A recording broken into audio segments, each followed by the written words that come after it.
योगिया दुर्लभ तो म्या देखिला साजनी योगिया दुर्लभ तो म्या देखिला साजनी योगिया दुर्लभ तो म्या देखिला साजनी योगिया दुर्लभ तो म्या देखिला साजनी योगिया दुर्लभ तो म्या देखिला साजनी योगिया दुर्लभ तो म्या देखिला साजनी योगिया दुर्लभ तो म्या देखिला साजनी योगिया दुर्लभ तो म्या देखिला साजनी पाहता पाहता मना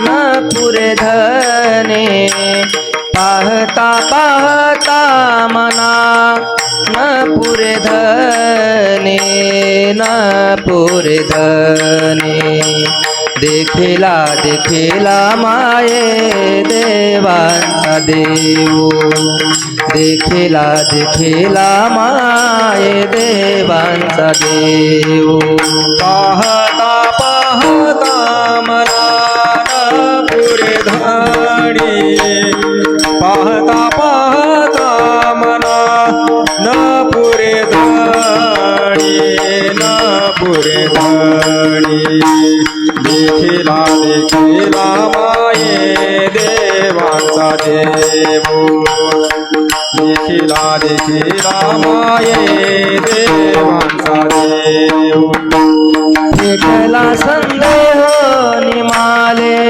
दुजे पण आ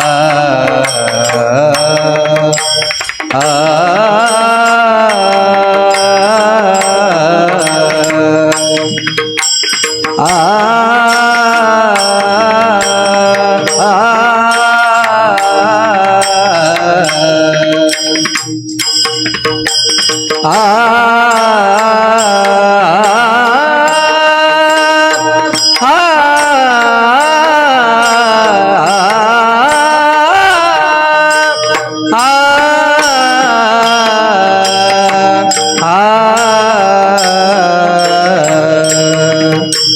भेटला संदेह निमाले दुजे पण भेटला संदेह निमाले दुजे पण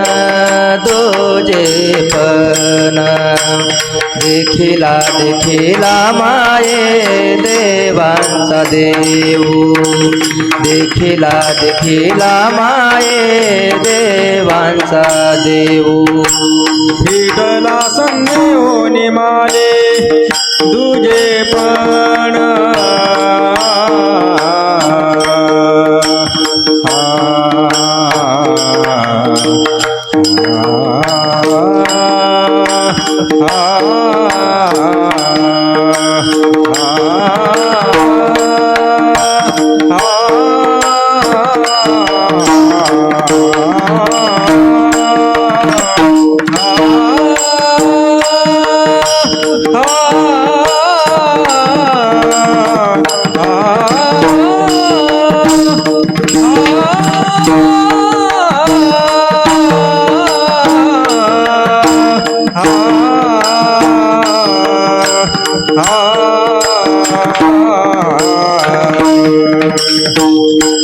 भेटला संदेहोनी माले दुजे पण भेटला संदेहोनी माले दुजे पण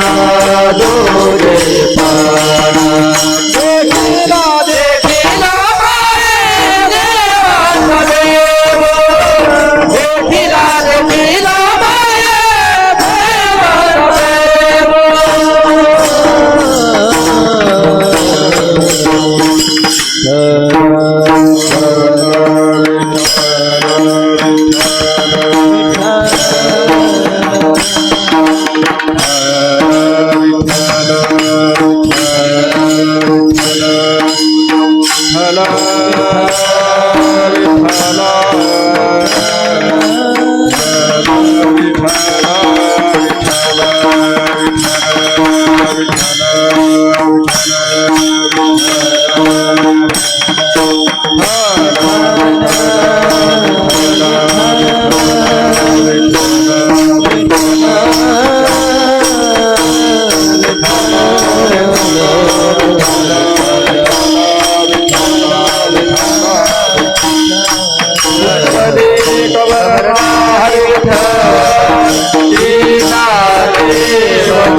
ज्ञानेश्वर महाराज की जगद्गुरु तुकाराम महाराज की जय महाराज की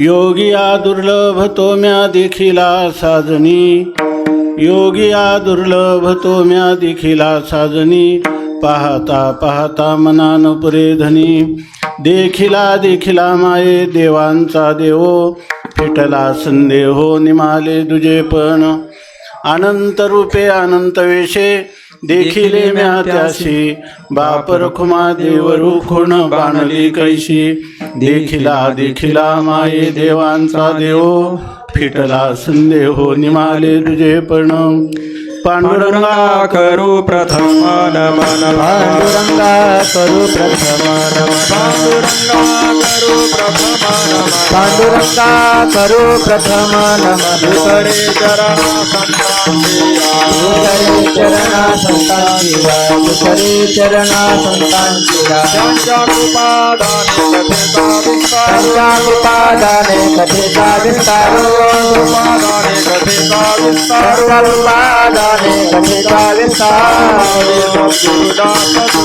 बाबाजी सद्गुरुदास तोका, बाबाजी सद्गुरुदास तोका, पांडुरंगा करू प्रथम नमन, दुसरे चरणा संतांच्या, त्यांच्या कृपादाने कथेचा विस्तारू, बाबाजी सद्गुरु दास तुका. संत सम्राट भगवान ज्ञानोबाराय, वैराग्य रागरसिक जगद्गुरु संत शिरोमणी श्री तुकोबाराय, शांती ब्रह्म श्री संत एकनाथ महाराज, महाराष्ट्रातील सर्व संतांची मांदियाळी, वारकरी संप्रदायाचं परम आराध्य दैवत श्री पांडुरंग परमात्मा, ह्या सर्वांच्या अलौकिक अकारण करून अद्भुत असीम अपूर्व अहेतुकी अशा दयेमुळं अनुकंपेमुळं तुम्ही आम्ही सर्व ह्या भूतलावर जे काही क्षेत्र आहे त्याच्यामध्ये पंढरपूर क्षेत्राचा विशेष करून महिमा सांगितला जातो की परंतु असं आहे की हे भूवैकुंठ पंढरपूर त्याहूनही थोर महिमाया असं ज्या अलंकापूर क्षेत्राचं वर्णन केलेलं आहे त्याच्यामध्ये संजीवन समाधीस्थ असणारी माऊली पवित्र श्रीला इंद्रायणीचं तटाक आणि यामध्ये पावन असणारं हे चातुर्मास्याचं पर्वाचं समाप्ती या पावन पर्वावर तुम्ही आम्ही सर्व जिवंत आहोत. आपले श्वासोच्छ्वास चालू आहेत ते लोहराच्या भात्याप्रमाणे व्यर्थ नसून सार्थक आहेत. याचं कारण की या अवनी तलावर असणाऱ्या सर्व मानव मात्रांना या ठिकाणी आज भगवान संत सम्राट माऊलींचं चरित्र, माऊलींचं तत्त्वज्ञान, माऊलींची भक्ती, माऊलींचं वैराग्य याचं चिंतन करण्यासाठी या ठिकाणी येणं आवश्यक आहे. परंतु त्याच्यात निवडक अशा फार अगदी बहुनाम जन्मनाम अंते ज्ञानवान माम प्रपद्यते वासुदेवा सर्वमिती स महात्मा सुदुर्लभा. या जगामध्ये आस्तेच्या महापुरी रिगताती कोटीवरी परिप्राप्तीच्या पहिलं तरी विपाईला निघे. या ठिकाणी असं आहे की हजारोंमध्ये ह्या परमार्थाच्या क्षेत्रामध्ये येतात, पण त्यांना ह्या वारकरी संप्रदायाचं दीक्षेनं दीक्षित होण्याचं भाग्य लाभलं. संतांनी संत गेले जया ठाया देवराया पाववी, किंवा मार्ग दावूनी गेल्या आधी दयानिधी संत ते, किंवा संत पुढे तेनेची पंथे चालू जाता न पडे गुंथा कोठे काही. अनेक प्रकारचे संप्रदाय जगामध्ये आहेत, अनेक प्रकारचे धर्म आहेत, पंथ आहेत, परंतु हा जो पंथ आहे हा असा आहे की डोळे झाकून जर महामार्गावर एखादा आंधळा पळायला लागला तरीसुद्धा तो आडखळत पडण्याची शक्यता नाही. त्याप्रमाणे या संप्रदायामध्ये यारे यारे लहान थोर याती भलते नारी नर, करावा विचार न लगे चिंता कोणाशी. एकदा तुम्ही वारकरी संप्रदायाच्या मार्गाने, संतांच्या मार्गाने चालायला सुरुवात केली की तुम्ही डोळे झाकून चाला आणि श्रद्धा ठेवू नका, अंधश्रद्धा ठेवा. काही होईल ते होया शेवटी, लाभ आणि तुटी देव जाणे. अशा प्रकारच्या श्रद्धेने, श्रद्धातिशयाने संपन्न होऊन आपण जर संतांच्या मार्गाचं किंवा त्यांच्या उपदेशाचं, जीवनचरित्राचं आपण अनुसरण केलं तर आपण येची देही याची डोळा, भोगू मुक्तीचा सोहळा. या जन्मामध्ये आपण ही जीवनमुक्ती काय आहे की तुका म्हणे मुक्ती परिणली नोवरी, आता दिवसचारी खेळी मिळी, आता निश्चिंतीने पावलो विसावा. अशा प्रकारचा तृप्तीचा ढेकर आपण देऊ शकतो. इथं या विश्वामध्ये मानव मात्रांमध्ये एकच असा मानव असू शकतो की ज्या वारकरी संप्रदायात ज्याचा जन्म झाला आणि तोच म्हणू शकतो की धन्योहम धन्योहम, मी धन्य आहे, कृतकृत्य झालो, इच्छा केली ते पावलो, काम नाही झालो पाही रिकामा. ज्या संप्रदायामध्ये हमालापासून तर कलेक्टरपर्यंत, मंत्री, पंतप्रधान, अध्यक्ष, राष्ट्रपती, विश्वाचा पती, हे सगळेजण जे आहेत तर ह्या सर्वांपेक्षा महान भाग्य जे आहे तर हे सर्व महान भाग्यामध्ये हे भाग्य आहे की याच्यामध्ये आपपर भाव नाही आणि ज्येष्ठ कनिष्ठ भाव नाही.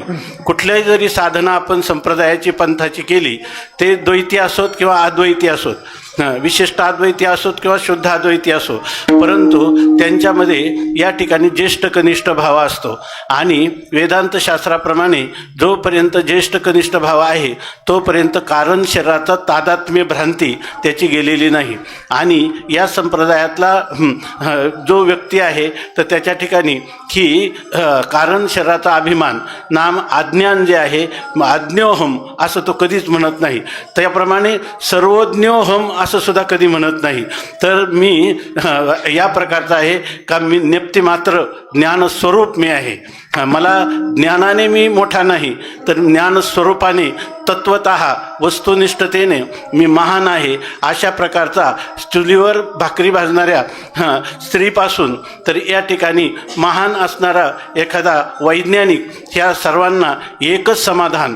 आणि या ठिकाणी लुब्धली नादी लागली समाधी, मूढजन नरनारी लोकारे, पंडित ज्ञानी योगी महानुभाव एकची सिद्ध साधकारे. अशा प्रकारची स्थिती आहे. आणि त्या संप्रदायाच्या छत्राखाली, संतांच्या कृपा छत्राखाली आपण या ठिकाणी आलो. शिवाय हे जे क्षेत्र आहे, स्वामी महाराज सांगायचे, इतर ठिकाणी 12 वर्षाचं केलेलं अनुष्ठान आणि आळंदीमध्ये केलेलं 3 दिवसाचं अनुष्ठान यांची सुद्धा तुलना होऊ शकत नाही. विठ्ठल विठ्ठल.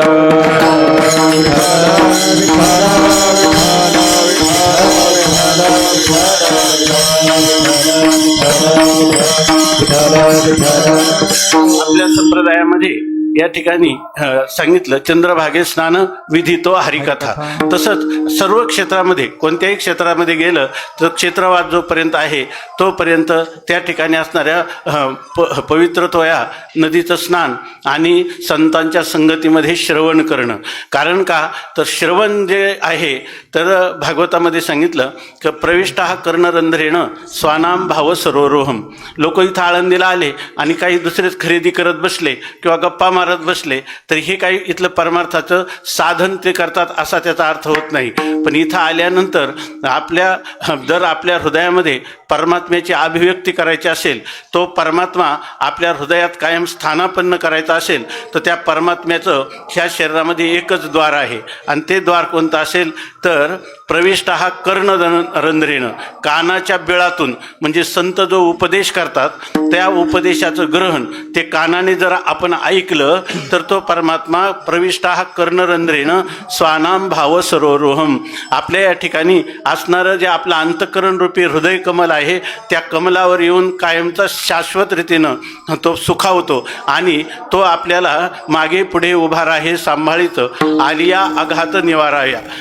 परमार्थामध्ये असणारे सगळे योग जे आपल्याला प्राप्त नाही त्याची प्राप्ती आणि त्याचा क्षेम नाम त्याचं संरक्षण हे करण्यासाठी परमात्मा ज्या श्रवण माध्यमातून तुका म्हणे कानी ऐकिली मात तोची झाला घात जीवपणा. आपण जर खरं हे श्रवण अंतरंगाने केलं तर त्या ठिकाणी आपल्या जीवनामध्ये कोणत्याही प्रकारचं दुःख जे आहे ते स्वप्नात देखील येणार नाही. म्हणून या ठिकाणी तुका म्हणे कानी ऐकिली मात, कानाने जर ही श्रवणामध्ये आपण संतांचा उपदेश ऐकला तर या ठिकाणी आपल्या जीवनामध्ये कोणताही भ्रम राहत नाही. आणि आपल्या जीवनामध्ये ज्याला आपण म्हणतो ना की दुःख ते दुःख स्वप्नात देखील येत नाही. त्या दुःखाची आत्यंतिक निवृत्ती होऊन जाते आणि आपल्याला जो आनंद होतो तो परमानंद, निरतिशय आनंद, ब्रह्मानंद, आत्मानंद असं ज्याला म्हणतात, तो असा आनंद आहे की ज्या आनंदाने तुम्हाला मेरूपासून थोरे देह दुःखाचे डोंगरे दाटी जो पडी भरे चित्त न दाटे. मेरू पर्वतापेक्षाही थोर दुःख जरी आली तरीसुद्धा तुमच्या अंतःकरण वृत्तीमध्ये यत्किंचितही चळढळ होत नाही. आणि अशा प्रकारच्या तत्त्वज्ञानाने अनुभूतीनं तुम्हाला संपन्न करणारा असा संप्रदाय आपल्याला मिळालेला आहे. आणि त्या संप्रदायाचे आपण पाईक आहोत आणि आपण ह्या अलंकापुरी क्षेत्रामध्ये या ठिकाणी उपस्थित आहोत. म्हणून आपल्या जीवनातील हे परम भाग्याचे क्षण आहेत. विठ्ठल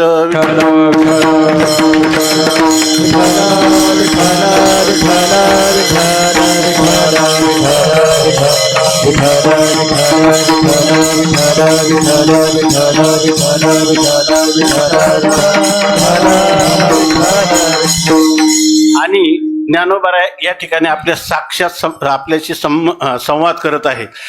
या ठिकाणचा हा प्रभात समय आहे आणि त्या समयाला या ठिकाणी ज्ञानोबा आपल्याशी बोलत आहेत आणि एका अभंगवाणीच्या द्वारा आपली स्वतःची अनुभूती सांगत आहेत की ती जी अनुभूती आहे ज्ञानोबा यांचं अंतःकरण कळवळून आलेलं आहे. त्यांना असं वाटतं की हृदय एक झाले, ये हृदयीचे ते हृदयी घातले, द्वैत न मोडिता केले आपण आईशे अर्जुना. अशा प्रकारचं जी काही स्थिती आहे तिचं अवलोकन, तिची अनुभूती ज्ञानोबा घेत आहेत. आणि त्यांना वाटतं की ही सर्व असणारी माझी लेकरं आहेत, ही सर्व मला माऊली माऊली असं संबोधतात. तर माझं कर्तव्य काय आहे की जगात सर्वात मोठा जो लाभ मला प्राप्त झाला तो त्यांच्या हृदयात संक्रमित व्हावा. आणि तो संक्रमित होण्यासाठी आपण त्यांच्या चरणकमलाजवळ उपस्थित आहोत. हे ज्ञानोबा यांच्या सत्तेतून प्राप्त झालेलं भाग्य आहे.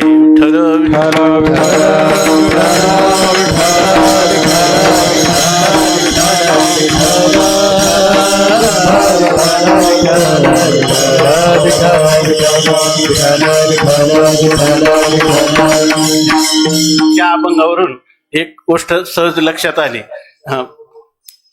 प्रातस्मरणीय वंदनीय परमहंस परिव्राजकाचार्य स्वामी महाराज गोपाळपुऱ्यात राहत असत आणि हरिभक्तपरायण वैकुंठवासी प्रातस्मरणीय वंदनीय जयराम महाराज भोसले ते सिद्ध बेटात राहत असत आणि त्यांचा सप्ताह असायचा शिवरात्रीला.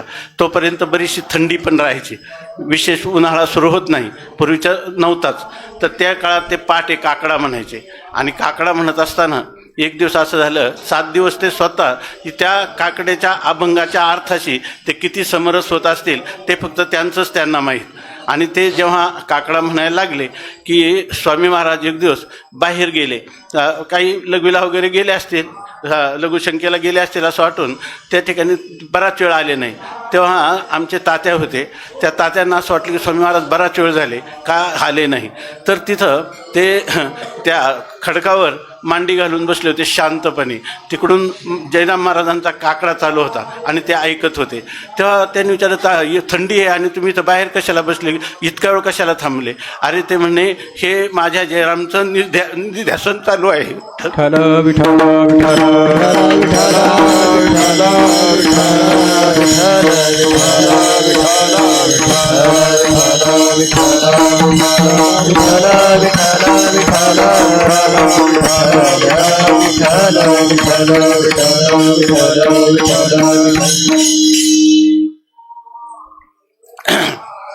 तत्वज्ञानाच्या प्रांतामध्ये निधिध्यासन हे अंतरंग साधन आहे. आपण जे श्रवण करतो त्याचं मनन केलं पाहिजे, त्याचं निधिध्यासन केलं पाहिजे असं सांगतात. की आपण जे ऐकावी म्हण कथा तैशी धरोणी राहे चित्ता, हे अशा प्रकारचं श्रवण केलं पाहिजे. श्रवणामध्ये जर आपल्याला लय, झोप असेल, विक्षेप, मनात दुसरे विचार चालू असतील, या ठिकाणी अंतःकरण चंचल होत असेल, किंवा त्याच्या ठिकाणी दृष्टांत जे सांगितला त्याच्यातच रमत असेल, सिद्धांताकडे उपहास करीत असेल, उपेक्षा करीत असेल, तर त्याला म्हणतात रसास्वाद नावाचा दोष किंवा कशाय नावाचा दोष आहे. आपण वक्त्यांनी काहीही सांगितलं तर आपल्या अंतःकरणातल्या वासनेनुरूप अनुकूल असा अर्थ करणं, हे श्रवणात 4 अपाय आहेत.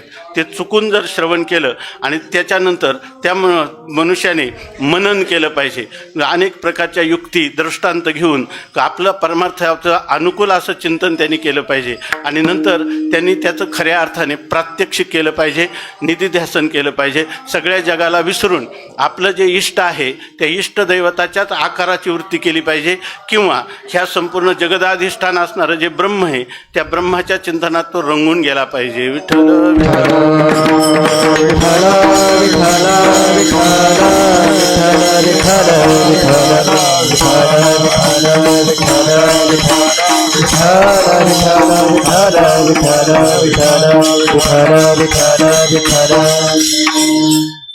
हा, त्या काळामध्ये आम्ही इंद्रायणीला स्नानाला संध्याकाळी जायचं. तर त्यावेळेला एक दिवस आम्ही मधून जयराम महाराजांच्याकडे जायचो. तेव्हा त्या गुरुवरांना आम्ही सहज म्हटलं एक दिवस, स्वामी महाराज म्हणतात की तुमचा काकडा म्हणजे निधिध्यासन आहे. म्हणे आहे म्हणजे काय प्रश्न आहे का? म्हणे त्यांना सांगा न काय घोटवीन लाळ ब्रह्मज्ञानी हाती मुक्त आत्मस्थिती आठवीन. जयराम म्हणजे काय असा भजन करीत नाही. विठ्ठल विठ्ठल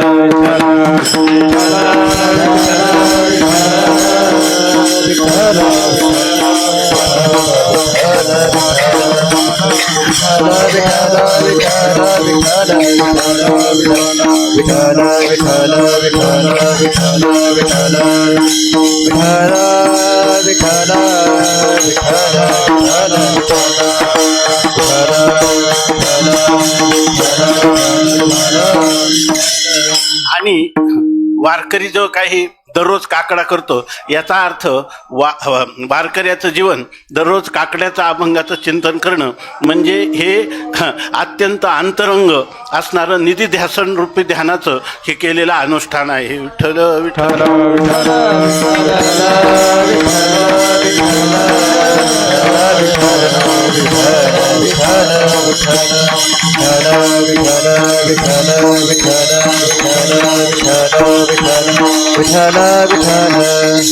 आपल्या शास्त्रामध्ये सांगितलेलं आहे की ब्राह्मे मुहूर्ते उत्थाय चिंतयेत आत्मनो हितम. मनुष्याने ब्राह्ममुहूर्ताला उठावं आणि आपल्या आत्मकल्याणाचं चिंतन करावं. आत्मकल्याण कशात आहे तर आत्मकल्याण आहे आपल्या स्वरूपाचं ज्ञान करून घेण्यासाठी आणि स्वरूपाच्या ज्ञानाचं साधन आहे अंतरंग निधिध्यासन.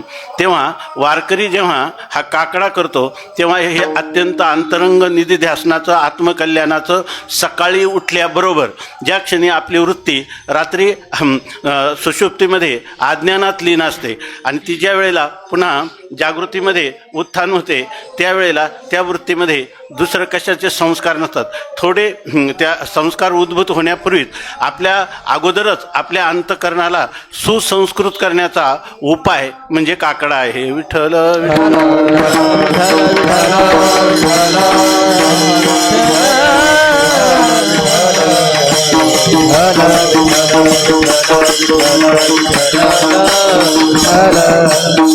त्यामध्ये जे काही आपण प्रातःकाली आत्मचिंतन करतो त्याच्यामध्ये भूपाळी प्रकरण आहे आणि त्या भूपाळी प्रकरणाचा काय भूप नावाचा राग आहे आणि त्यांनी आळी म्हणजे त्यांनी केलेली जी आळवण किंवा परमात्म्याची विज्ञापना परमात्म्याची प्रार्थना ती प्रार्थना आपण त्या रूपाने करत असतो. आणि या ठिकाणी त्याच सिद्धबेटामध्ये राहणारे माऊली की ज्या ठिकाणी ज्यांना संन्याशाची पोरं म्हणून हिणवलं गेलं त्यांना मधुकरीसुद्धा मिळण्याची सोय नाही, पाठीवर मांडे भाजण्याचं खापरसुद्धा उपलब्ध होऊ नये यासाठी प्रयत्न केला.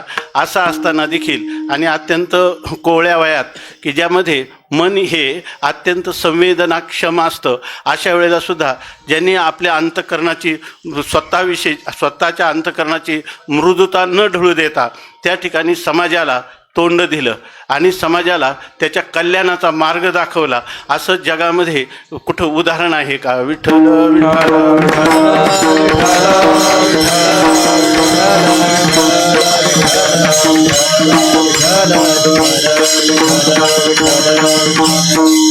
स्वामी समर्थांचं सांगितलं जातं की स्वामी समर्थ आपल्या घरामध्ये भिंतीकडं तोंड पासोडी पांघरून आणि दाराकडं पाठ करून बसायचे आणि सकाळीच उठले की त्यांचं ह्याच नित्यक्रम असायचा. आईने विचारलं तू नेमकं काय करतो? त्यावेळेला त्यांचं वय होतं 12 वर्ष आणि त्याच वेळेला त्यांनी सांगितलं की आई चिंता करीतो विश्वाची. विठ्ठल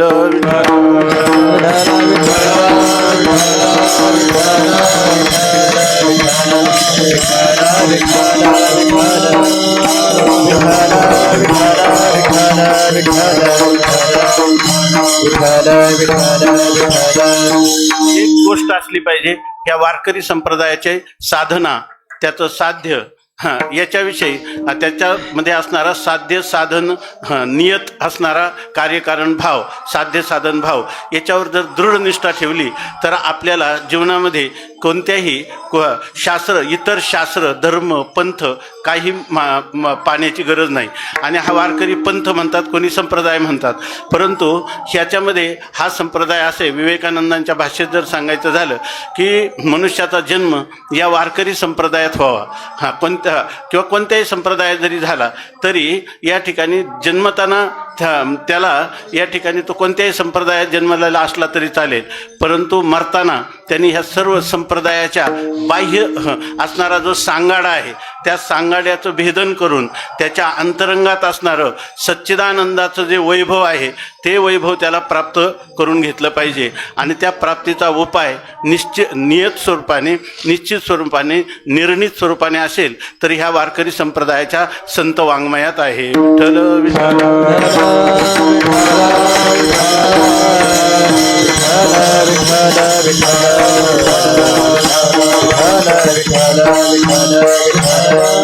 म्हणून जगातील कितीही विचार प्रणाली किंवा विचारधारा आपल्या समोर आल्या तरी आपण त्या ठिकाणी डगमगता कामा नये. की या ठिकाणी स्वामी महाराज सांगायचे की ज्या आईच्या स्तनामध्ये पुरेपूर दूध आहे त्या मुलाला दाईच्या दुधाची अपेक्षा नाही. त्याप्रमाणे अरे आपल्या वाट्याला एकनाथी भागवत आलेला आहे, आपल्या वाट्याला ज्ञानेश्वरी आलेली आहे आणि याची जगद्गुरु तुकोबारायांची किंवा सर्व संतांची सकल संत गाथा आहे.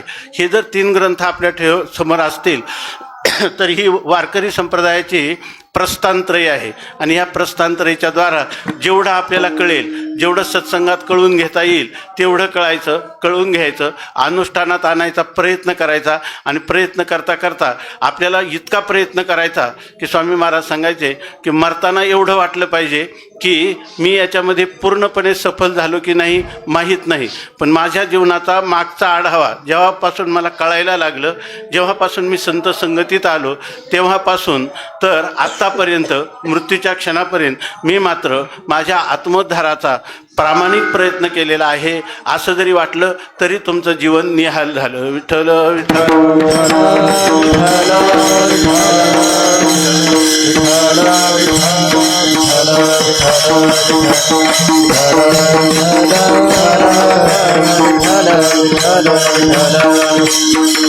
समाजाने एवढी हेळना करून द्वेष करून त्या मत्सरग्रस्त बुद्धीचा ज्ञानोबरायांच्या बुद्धीवर मनावर कोणत्याही प्रकारचा परिणाम झाला नाही. लोक जे आहे ना परमार्थिक लोकसुद्धा उत्तरोत्तर त्यांची प्रगती का होत नाही. ज्ञानोबरायांच्याविषयी निवृत्तीनाथ महाराजच म्हणतात ना, जो जो दिवस उगवला तो तो ज्ञानदेवे सार्थक केला. एक एक दिवस उगवला तर कालच्यापेक्षा आजच्या परमार्थात भर पडलेली आहे, असं आमच्या ज्ञानोबरायांचं जीवन आहे. मला वाटतं परमात्मा किंवा निवृत्तीनाथ महाराजच हे वर्णन करतात, नामदेव महाराज हे वर्णन करतात. तर या अशा प्रकारची स्थिती आहे. आणि आपल्या जीवनामध्ये ज्या आपल्याला झालेली सुखदुःख, स्वप्नात किती सुखदुःख होतात, सुखदुःखाचा विचार करीत बसले असते तर ज्ञानोबरायांनी आज जगाला एवढं मोठं ज्ञानेश्वर दर्शन, ज्यात तयाचे बिसाट शब्द सुखे म्हणो येती वेद सदेह सच्चिदानंद कान व्हावे ते, अशा प्रकारची अलौकिक दिव्य अशा व्यक्तिमत्वाचा विकास आपल्या पुढे दिसला असता का? विठ्ठल विठ्ठल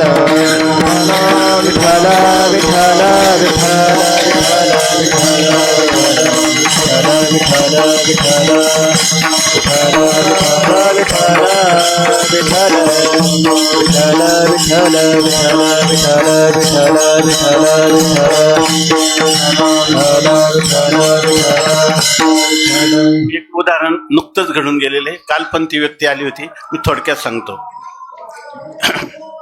एक आमचे मित्र आहेत, पूर्वी ते आळंदीत राहत होते, आता पुण्याला राहतात. त्यांचे वडील स्वामी महाराजांचे भक्त होते. तर त्यांनी योग वासिष्ठावर एक छोटंसं पुस्तक लिहिलं आणि हे जे रविशंकर जे आहेत तर त्यांनी त्याचं प्रकाशन केलं. त्यांना तो आवडला म्हणून त्यांनी त्या संस्थेतर्फे त्याचं प्रकाशन केलं. आणि विठ्ठल विठ्ठल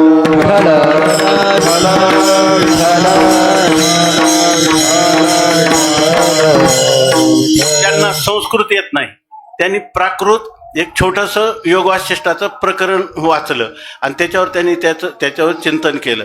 आणि नंतर मग त्यांना असं वाटायला ते पुस्तक त्याची हिंदी भाषेत भाषांतर झालं, इंग्लिश भाषेत भाषांतर चाललंय मला वाटतं आता, किंवा इंग्लिश झालं, हिंदीमध्ये चाललंय. तेव्हा ते एक दिवस आले, ते म्हटले की मला कुठंतरी तुम्ही योग वासिष्ठाचं संपूर्ण भाषांतर असेल असं मला काहीतरी ग्रंथ उपलब्ध करून द्या, किंवा कुठं उपलब्ध असेल तर मी त्याचं झेरॉक्स करीन. आता 32,000 श्लोक आहे त्याचे, संस्कृत त्यांना माहीत नाही. त्यांना म्हटलं तुम्हाला ह्याच ग्रंथाची प्रेरणा का झाली? तर त्यांनी असं सांगितलं की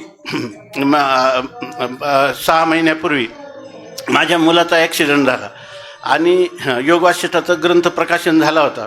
योग वासिष्ठ हा वेदांताचा अत्युच्च कोटीचा ग्रंथ आहे.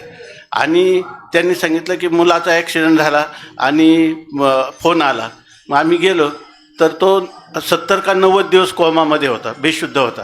पण त्यांनी सांगितलं की आमची मंडळी आणि मी, आमच्या डोळ्यात एकही अश्रू आला नाही, कारण आम्ही म्हटलं आपण योग वासिष्ठ लिहिले, त्याच्यामध्ये सुखदुःख समान असं सांगितलं. सुखदुःखे समे कृत्वा लाभा लाभो जया जयो ततो युद्धाय युज्यस्व योग नैवम पापम मवाप्स्यसि एवं पापम मवाप्स्यसि न वाप्स्यसि. बरोबर आहे का? मवाप्स्यसि. आता एकदा चुकलं की चुकत राहील किती वेळा, तर बरोबर आहे असं समजा. विठ्ठल विठ्ठल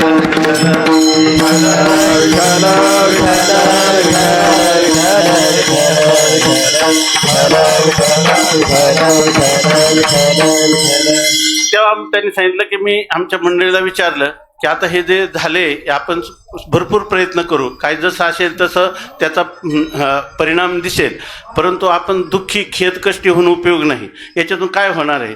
तिनं पण त्याला दुजोरा दिला.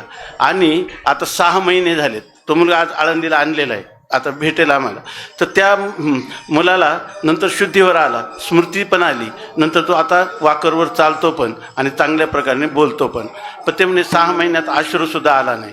याचा अर्थ असा आहे, तेव्हा ते म्हणे की जर आम्हाला एवढाचा एक शिंतोडा योग वासिष्ठाचा आला तर आम्हाला एवढं भाग्य लाभलं, तर मग आता उर्वरित जीवनात आम्हाला वाटतं की योग वासिष्ठाचा पूर्ण अभ्यास करावा. विठ्ठल विठ्ठल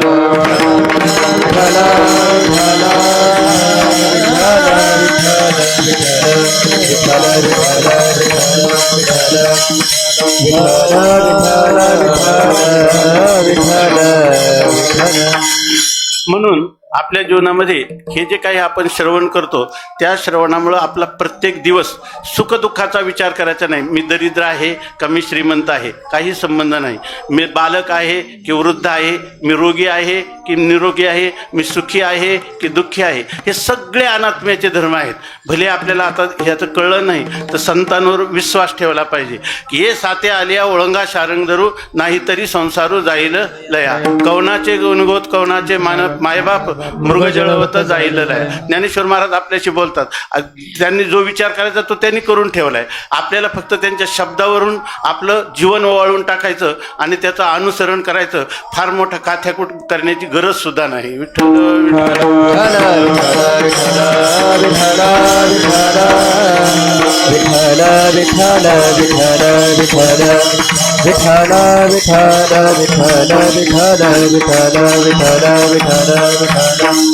अशा प्रकारचं ज्ञानोबरायांनी याचा विचार केला नाही. लोक मला कशा प्रकारे दुःखाला कारण होतात, सुखाला का कारण होत नाही, याच्याबद्दल काय केलं पाहिजे किंवा लोकांचा काही समाचार घेतला पाहिजे, हा विचार सुद्धा त्यांच्या अंतःकरणाला त्या सिद्ध बेटात शिवला नाही.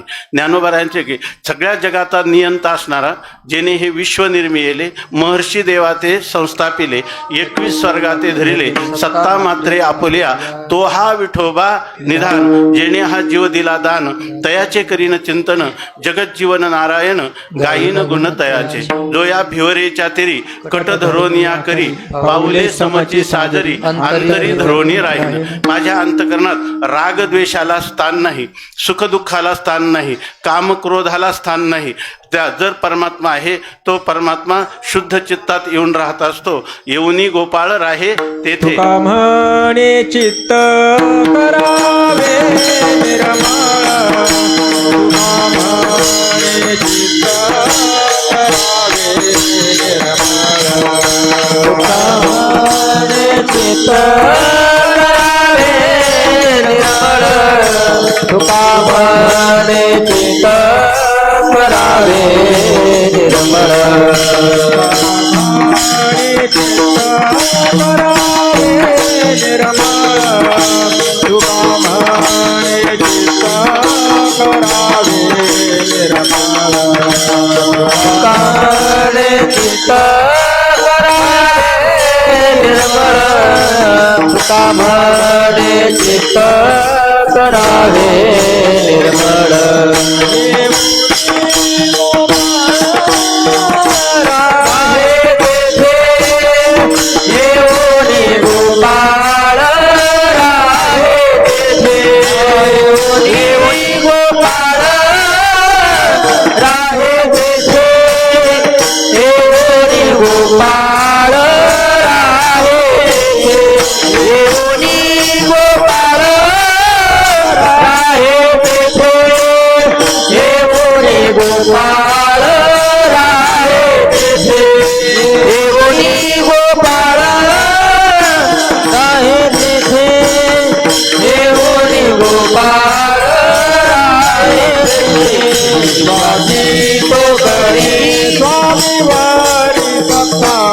विश्वासी तो करे स्वामी वरी सत्ता, विश्वासी तो करे स्वामी वरी सत्ता, विश्वासी तो करे स्वामी वरी सत्ता, विश्वासी तो करी स्वामी वरी सत्ता, विश्वासी तो करे स्वामी वरी सत्ता, विश्वासी तो करी स्वामी वरी सत्ता, विश्वासी तो करे स्वामी वरी सत्ता.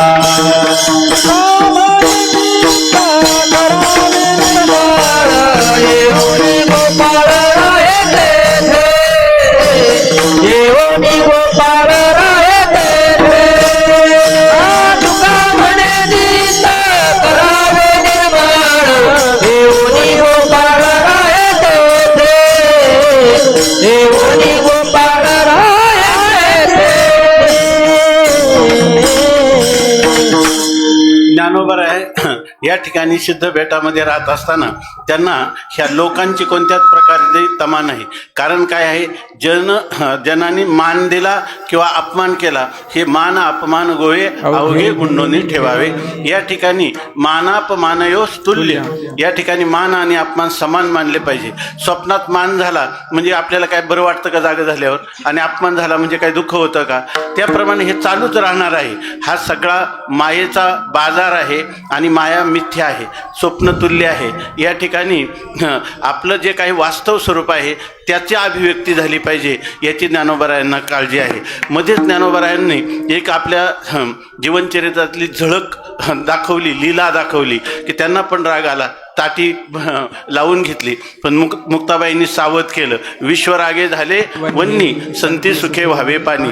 ताटी उघडली गेली आणि त्या ताटीच्या नंतर ज्ञानोबारायांच्या जीवनात काय आहे, हा जो परमात्मा आहे, जगन्नियामक असणारा परमात्मा, जो परमप्रेमास्पद आहे, परमप्रेमाचं स्थान आहे, जो आनंद घन आहे, ज्ञान घन आहे, अमर आहे, भक्तवत्सल आहे, असा जो अनंत गुणगण निधान आहे, तर त्या परमात्म्याची मला उराउरी भेट होईल का, याचाच ज्ञानोबारायांना वेध लागला.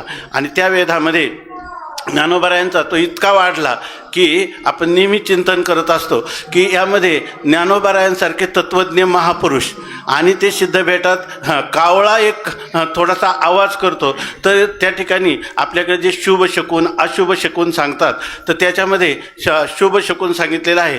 तर घराच्या समोर खांबावर वृक्षावर जर एखादा कावळा कोकरला तर असं समजायचं की आज पाहुणे येणार आहेत. तर ज्ञानोबारायांच्या साधनेमध्ये त्यांना असं वाटतं की आज त्या ठिकाणी कावळ्याचा आवाज येतो, निश्चित माझा परमात्मा श्रीहरी मला आज भेट देणार आहे. पहिलं तो गे काऊ कोकता हे, पहिलं तो गे काऊ कोकता हे, पहिलं तो गे काऊ कोकता हे, पहिलं तो गे काऊ कोकता हे, सांगता हे शकून गे माय सांगता हे, पहिलं तो गे काऊ कोकता हे, पहिलं तो गे काऊ कोकता हे, शकून गे माय सांगता शकून गे माय सांगता हे, पहिलं तो गे काऊ कोकता हे, पहिलं तो गे काऊ कोकता हे.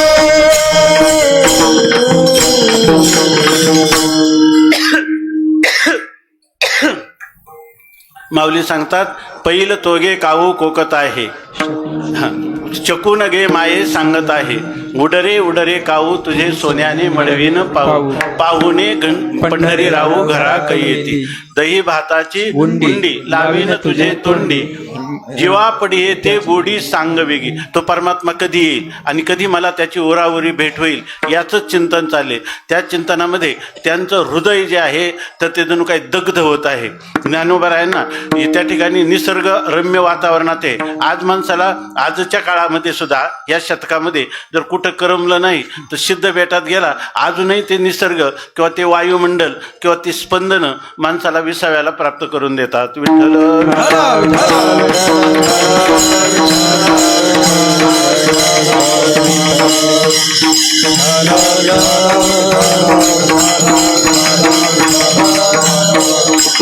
त्या काळात तर खऱ्या अर्थाने वृक्षवल्ली आम्हा सोयरे वनचरे पक्षी सुस्वरे आळविती, येणे सुखे रुचे एकांताचा वास, नाही गुणदोष अंगा येत, अशा वातावरणात आहेत.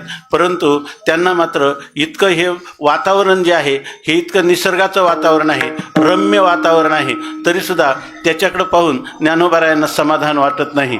ते आता तथाकथित असणारे अर्वाचीन साहित्यिक किंवा रसज्ञ जे आहेत त्यांच्यासारखं त्यांना हे भौतिक भौतिक वैभव काही काही त्यांच्या बुद्धीवर आरूढ होत नाही. आणि त्यावेळेला त्यांनी सांगितलं की वारा मंद मंद अशा प्रकारचा वारा वाहतो, मंद मंद असे ढगाचे गडगडाट होतात, परंतु हे ज्ञानोबरायांना सहन होत नाही.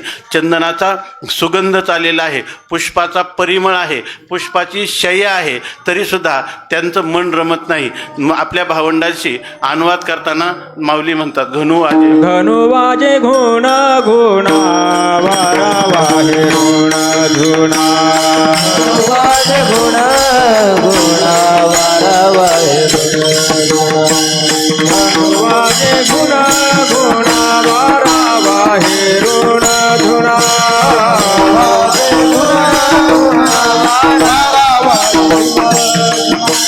भवतार कुहानावे भेटवाता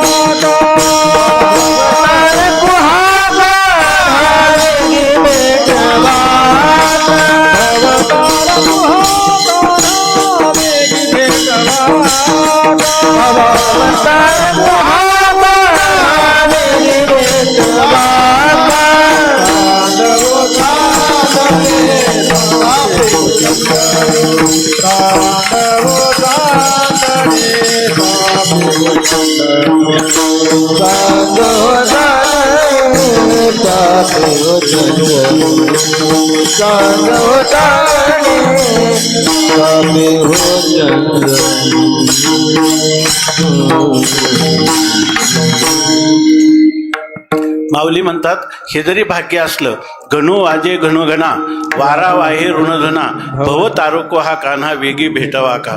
चांद व चांदणे चाफे व चंदनू देवकी नंदने विन नावडे हो. चंदनाची चोळी माझे सर्व अंग पोळी कान्हो वनमाळी वेगी भेटवा का. सुमनाची शेज शीतळ व निकी पोळे आगी सारिखी वेगी विझवा का. तुम्ही गात असा सुस्वरे, तुम्ही गात असा सुस्वरे ऐको नेदावी उत्तरे कोकिळे वर जावे तुम्ही बाई आणू. दर्पणी पाहता रूप न दिसे आपुले बाप रुखमा देवरू विठ्ठले मज आयशे केले. माऊलींचा चेहरा मुक्ताबाई आरशात दाखवतात आणि माऊली त्याच्यात काय पाहतात, आपलं स्वरूप जे आपलं स्वरूप असेल तेच आरसा दाखवेल ना. पण माऊलींची चित्तवृत्ती इतकी सूक्ष्म, इतकी गंभीर आणि इतकी वेद लागलेली झालेली आहे की त्यांना त्याच्यात आपल्या इष्ट देवतेचं दर्शन होतं. विठ्ठल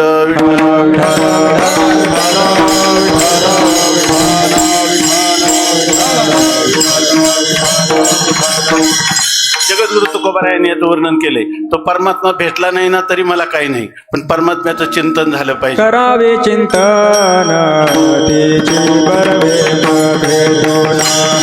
सर्वांगे राहे भाव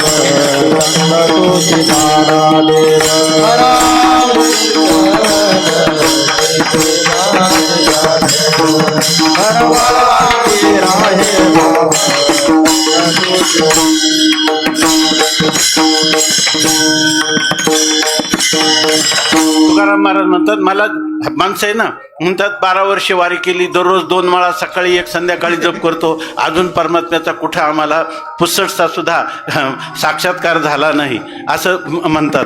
परंतु खरं असं आहे, परमात्म्याला भेटण्यापेक्षाही परमात्म्याचं चिंतन हे जास्त आनंददायक आहे. आणि त्यासाठी तुकाराम महाराज म्हणतात, तेची बरवे न भेटून. परमात्मा भेटला नाही ना तेवढं चांगलं आहे. जसं आईच्या मुलाचा विरहात आईला जेवढं चिंतन होतं तसा तो मुलगा भेटल्यावर होतं का. त्याला प्रसंगी हातसुद्धा उगारते, बाहेर निघ म्हणते घराच्या. आणि जोपर्यंत भेटला नाही तोपर्यंत जिकडं पाहावं तिकडं तिला मुलगाच दिसतो. तसं भगवंताच्या विरहामध्ये भगवंताचं चिंतन होणं हेच महत्त्वाचं आहे. झलक काय, परमात्म्याचं नाम आणि तो परमात्मा याच्यातच मुळात भेद नाही.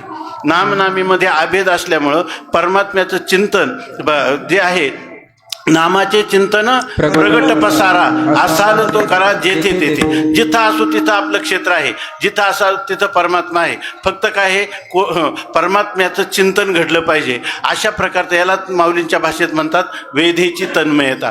वेदामध्येच मनुष्य रंगून गेला पाहिजे. त्याला देहाचं भानसुद्धा नसलं पाहिजे, जगाचं भान नसलं पाहिजे, इतकं चिंतनात रंगावं. म्हणून या ठिकाणी अशा प्रकारच्या स्थितीसाठी ज्ञानोबारायांचं त्यांचं अंतःकरण लालायित झालेले आहे. ज्ञानोबरायांच्या अंतःकरणाच्या ज्या चारही वृत्ती आहेत ना, ज्याला अहंकार, मन, बुद्धी आणि चित्त, ह्या सगळ्या वृत्ती या ठिकाणी परमात्म्याकडं प्रवाहित आहेत, परमात्म्याच्या दिशेने या ठिकाणी चिंतनशील आहेत. बुद्धीनं मला परमात्मा, एकतर मी देहाचा त्याग करीन, नाहीतर परमात्मा प्राप्त करीन. देहम वा पातयामी कार्यम वा साधयामी, हा बुद्धिवृत्तीचा निश्चय आहे. संकल्प जे आहेत ते संकल्प मनाचे सगळे परमात्म्याच्या दिशेने आहे. संकल्प तो नाही दुधा महाराजा विन काही, या ठिकाणी बुद्धीचा पण निश्चय पाहिजे. आणि चित्त जे आहे तर ते चित्त रात्रंदिवस परमात्म्याचं चिंतन करीत आहे. आणि अहंकार जो आहे तो अहंकार परमात्म्याच्या ठिकाणी समर्पित केलेला आहे. समर्पित केलेला आहे म्हणजे त्याचं सर्पण केलेलं आहे. म्हणजे मी कोणी नाहीच, माझा मी न राहिलो आहे, ते सर्व माझ्या इष्टदेवतेचं परमात्म्याचं ऐश्वर आहे, अशा प्रकारची धारणा. विठ्ठल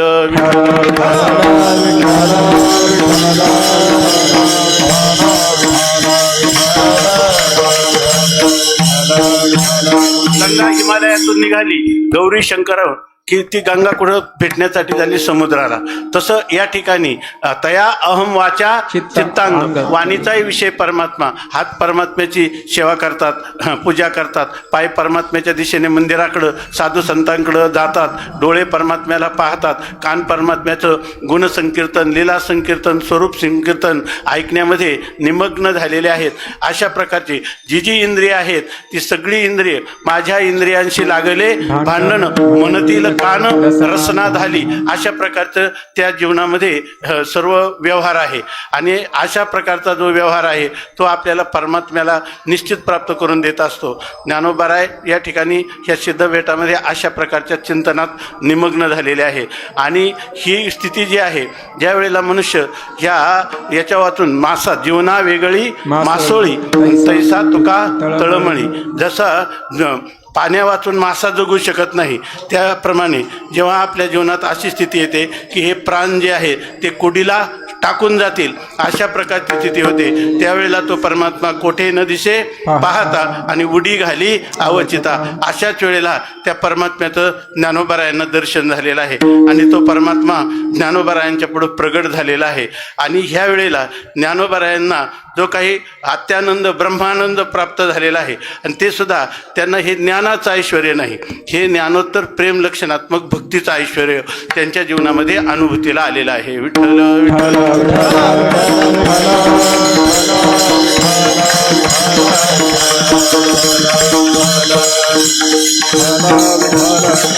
ज्ञान तर त्यांच्या दृष्टीनं काहीच नाही. या ठिकाणी आज आपण ज्ञानदेव ज्ञानदेव म्हणतात, ज्ञानदेव देतो, वासुदेवचे होतो अखंड वदनी वदेतो. ज्ञान काहीच नाही. ज्ञानोबरायांनी ह्या ज्या ज्ञानेश्वरी ग्रंथाचं वर्णन केलं, जनाबाई म्हणतात की भाव अक्षराचे गाठी ब्रह्मज्ञाने जे गोमटी ते हे माय ज्ञानेश्वरी. बोलण्याचा विषय काय होता त्यांचा? ज्ञानाचा विषय होता. तर त्या ज्ञानाचं फल ते क्षणाक्षणाला अनुभवत होते. नित्य निरंतर ही ज्ञानाची अनुभूती, आनंदाची अनुभूती त्यांना होतीच. परंतु हाच जो परमात्मा आहे, सर्व व्यापक परमात्मा, त्याचं मला एकदा डोळे भरून त्याचं दर्शन व्हावं, त्याच्या सगुण साकार रूपाचं कौतुक ज्ञानोबरायांच्या अंतःकरणात आहे. आणि ही जी भक्ती आहे ही ज्ञानोत्तर भक्ती आहे.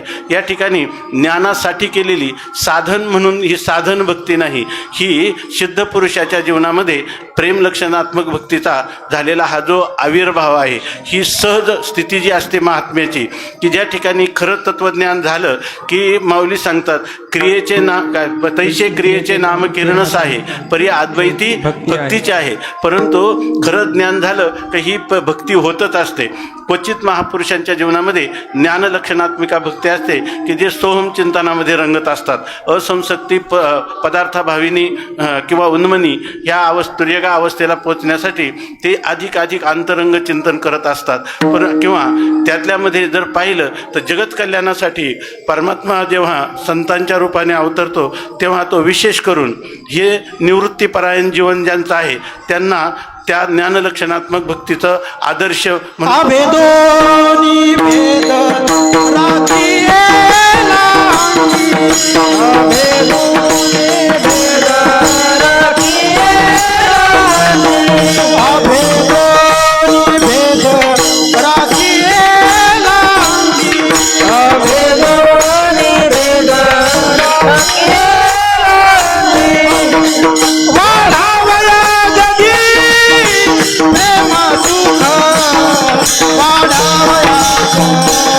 प्रेम सुख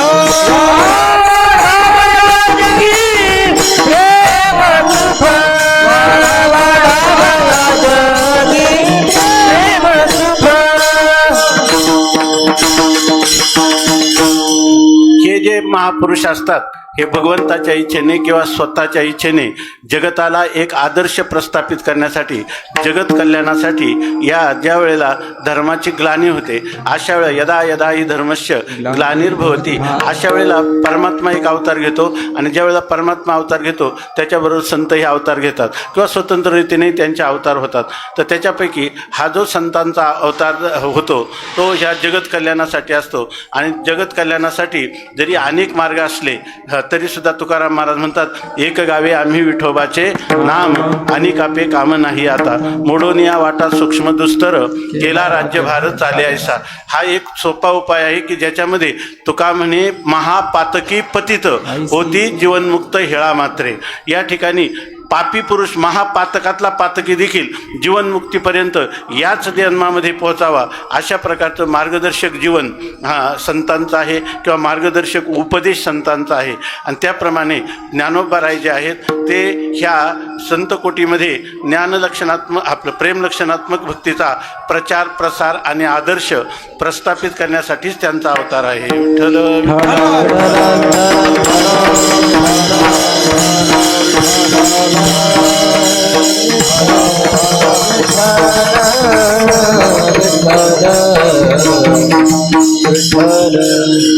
त्यांचा अंतःकरण इतकं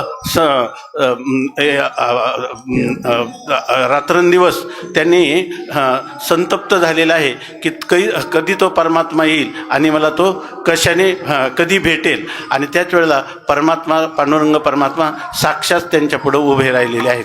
आणि अशा वेळेला परमात्मा ह्या अभंगामध्ये पाहिलं ना, देखणं म्हणजे पाहणं, तर जवळजवळ 3 चरणाचा अभंग आहे पण 3 चरणामध्ये देखणं हा शब्द आलेला आहे. विठ्ठल विठ्ठल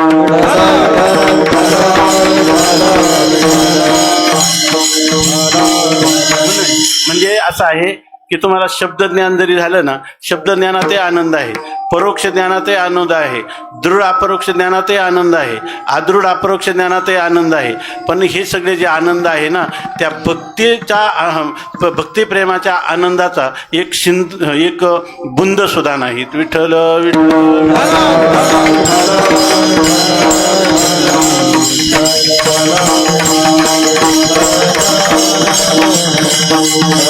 परमात्म्याच्या दर्शनाने झालेला जो आनंद आहे तो आनंद अभिव्यक्त करत असताना आजच्या त्या भोपाळी प्रकरणातल्या अभंगामध्ये ज्ञानोबराय पहिल्या चरणात सांगतात, योगी दुर्लभ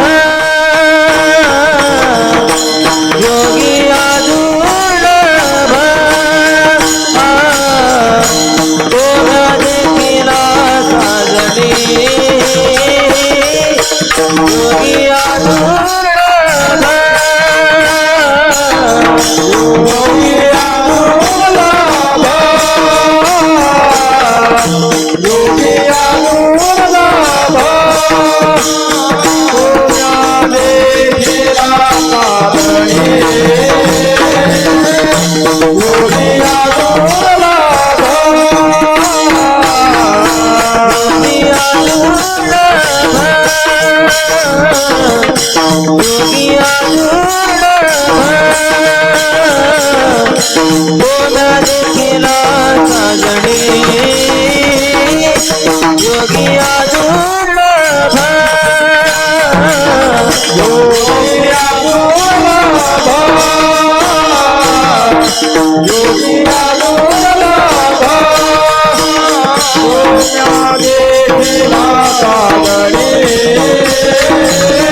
पाहता पाहता मनान पुरे धणी पाहता पाहता मनान पुरे धणी पाहता पाहता मनान पुरे धणी पाहता पाहता मनान पुरे धणी देखिला देखिला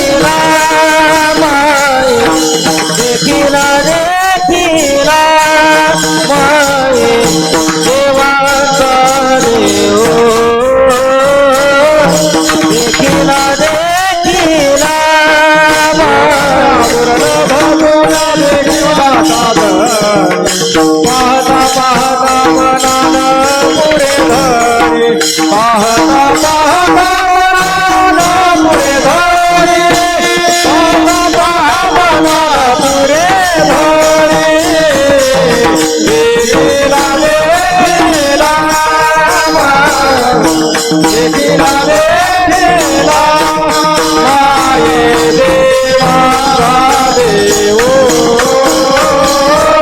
देखिला देखिला अयोगिया दुर्लभ गुणा देखिला सागणी देखिला सागणी पाहता पाहता पाहता पाहता मरण पुणे गणी योगिया दुर्लभ गुणा देखिला सागणी देखिला सागणी पाहता पाहता पाहता पाहता मरण पुढे गणी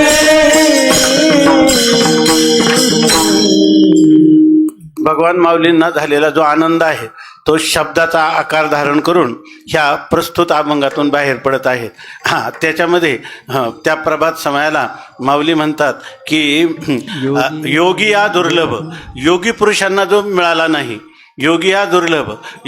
खूप खूप चिंतन संतांनी करून ठेवलेलं आहे. वेदांत शास्त्रामध्ये, योगशास्त्रामध्ये याचा विचार आलेला आहे. हा भक्तिशास्त्राला सगळा उपोद्बलक अशा प्रकारचा विचार आहे. आपल्याला तो विचार या ठिकाणी वेळही नाही, जास्त बोलायचंही नाही आणि बोलता येतही नाही, अशा प्रकारची स्थिती आहे. असो तर या ठिकाणी ज्ञानोबाराय सांगतात की जो योग्यांना दुर्लभ आहे. योग म्हणजे काय आहे? त्यांनी सांगितलं योगस्तु चित्तवृत्ती निरोधा. अंतःकरणाच्या ज्या वृत्ती आपल्या बाहेर धावतात त्यांना अंतर्मुख करणं. अंतर्मुख करणं म्हणजे काय? त्यांचा निरोध करणं म्हणजे आपल्याला म्हणतो ना, एक वृत्ती येऊन गेली. आता मला एखाद्या वस्तूचं मला केळाची आठवण झाली तर केळाच्या आकाराची वृत्ती झाली. आता ही वृत्ती झाली ती थोड्या वेळाने निघून गेली. आता दुसऱ्या वेळेला आंब्याच्या आकाराची वृत्ती झाली, परंतु त्याच्यामध्ये थोडा समयाचा अवकाश असतो आणि त्याला म्हणतात की वृत्ती संधिकाल. एक वृत्ती येऊन निघून गेली आणि दुसरी वृत्ती अजून आली नाही, अशा वेळेला मधला जो काळ असतो त्याला वृत्ती संधिकाल असं म्हणतात. आणि योगी पुरुष निर्विकल्प समाजासाठी ह्या साधनावर आरूढ असतो, योग साधनावर. ते अष्टांग योग आहे, हठयोग आहे, लययोग आहेत, परंतु आपल्याकडं अष्टांग योगाला जास्त मानलं जातं. माऊलींनी अष्टांग योगे न सिनिजे यम नियम निरोध न किजे रया वाचा गीत गाईजे वाचा गीत गाईजे गाता वाता श्रवणी ऐकीजे रया गीता छंदे अंगडोलीजे लीला विनोदे संसार तरीजे रया बापर कुमा देवरू विठ्ठलू नामे जोडीजे हा उपायो किजे रया. अशा प्रकारचं माऊलींचं सांगणं आहे. हे करणं म्हणजे खूप कठीण आहे. त्यांनी सांगितलं की पांगुळा वायुशी काही हेवा या ठिकाणी किंवा जे काही लोहाचे चणे जरी बोचरिया पडती खाणे, लोखंडाचे चणे ज्या वेळेला मनुष्याने ज्याला दात नाहीत अशा माणसाला खायला सांगितलं तर किती अवघड आहे. त्याप्रमाणे एक वृत्ती निघून गेली नाही, दुसरी वृत्ती आली नाही. ह्या वृत्तीचा जर आपण वृत्ती संधिकाल वाढवला तर रामतीर्थाने असं म्हटलेलं आहे की साधारणपणे त्याला 2 मिनिटात निर्विकल्प समाधी प्राप्त होते. पण 2 मिनटं हे आपल्याला साधणं, हे आपण जन्मच्या जन्म अभ्यास केला कारण त्याचे अष्टांग योग यम नियम काय आसन प्राणायाम प्रत्याहार धारणा ध्यान समाधी एक एक अंग सिद्ध होताना 12 वर्ष लागतात. आणि ही किती 8 अंग 12 8 96 आपलं आयुष्य तर किती आहे योगाचा साधन करताना. मग अनेक जन्मात कधीतरी ती योगसिद्धी झाली तर प्राप्त होते. अशा प्रकारची स्थिती आहे. त्या पुन्हा त्या यमामध्ये नियमामध्ये संतोष तप स्वाध्याय ईश्वर प्रणिधान अशा प्रकारचे भाग केलेले आहेत. अहिंसा सत्य आस्ते ब्रह्मचर्य अपरिग्रह याच्यातलं सुद्धा नुसतं ब्रह्मचर्याचं पालन अपरिग्रहाचं पालन करणं पूर्णतः हे सुद्धा आपल्यासारख्या सामान्य जीवाला कठीण आहे. म्हणून या साधनाच्या भरामध्ये ज्ञानोबाराय म्हणतात अष्टांग योगे न शिनिजे. तुम्ही उगीच हे शीन करू नका. लोकांना काही लोकांना आपल्या गीतेतला 6वा अध्याय आहे ना, 6व्या अध्यायाचं लोक म्हणतात आम्हाला ज्ञानेश्वरी सगळी कळाली पण 6व्या अध्याय कळाला नाही. तर त्याचा अर्थ सांगा. आता कोणीच ह्या भारतामध्ये असा माणूस नाही का त्याला प्रत्यक्ष अनुभव घेऊन सांगेल. शब्द समोर असतात, कोश असतो, त्याला त्याचा अभ्यास केलेला आहे. अशा पुरुषाच्या पायाजवळ बसून याचं प्रत्यक्ष अनुष्ठान करावं लागतं किंवा त्याची साधना करावी लागते. असे लोक ह्या भारतवर्षात जवळजवळ दुर्मिळ आहेत. आणि ज्ञानेश्वर महाराजांनी 6व्या याच्यामध्ये सांगितलं. लोकांना काय वाटतं नवीन दात उत्पन्न होतात, शरीराला तेज येतं म्हणून आपल्याला हे त्यांना मोक्षासाठी ज्ञानेश्वरी नको आहे, 6वा अध्याय नको आहे, तर आपण त्यांना सांगावं आम्हाला एकच माहीत आहे का एक गावे आम्ही विठोबाचे नाम, एवढंच माहीत आहे, तुम्ही दुसरीकडे जाऊन त्याचा अभ्यास करा. विठ्ठल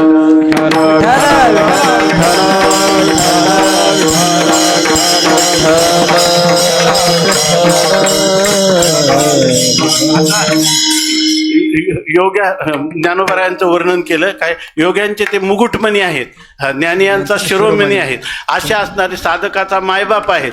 असे ज्ञानोबरायांना काय योगाचा अध्ययन नाही का? आणि जर तसं नसतं तर ते ज्ञानेश्वरीमध्ये आलं असतं का 6व्या अध्यायामध्ये?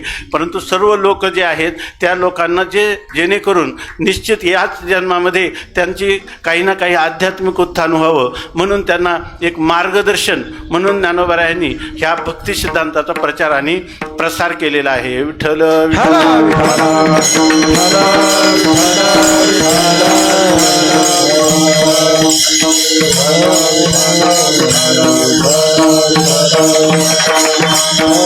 एवढं जरी केलं बरं त्या योगामध्ये असं आहे की जर तुम्ही जसं मंत्रानुष्ठानाचं सांगितलं, मंत्र तळे थोडा तरी धडची होय वेळा.